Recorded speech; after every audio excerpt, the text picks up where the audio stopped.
Jūs kā vecāki, kā jūs justos, ja jūs uzzinātu, ka jūsu bērns vēlas vai jau ir mēģinājis narkotikas? Droši vien būtu ļoti satraukti.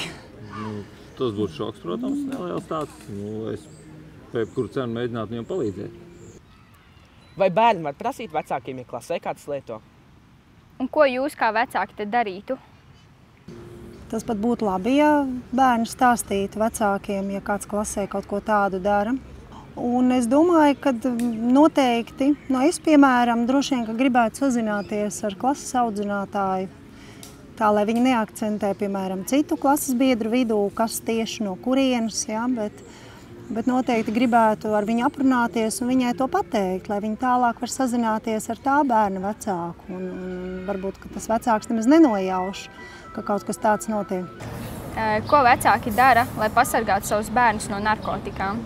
Es domāju, jūs paši esat tādā vecumā, jums pašiem ir skaidrs, ka narkotikas nelieto, lai būtu labs cilvēks. Narkotikas lieto vairākos gadījumos. Vai kad tu gribi kādam kaut ko pierādīt, vai arī, ja tu esi pietiekami izmisis, vai arī tu gribi pamēģināt kaut ko interesantu un lielākoties jau nedomā par sekām.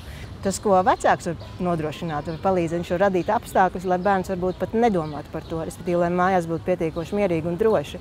Jautājums, cik tas tādā pusauģa vecumā ir iespējams, jo man ir 2 pusaudzes meitas un tas brīžiem ir diezgan karsti, bet tu vari vismaz atcerēties, ka tu esi saprātīgs cilvēks un piedāvāt kaut kādu apzinātu telpu, kurā viņām atrasties.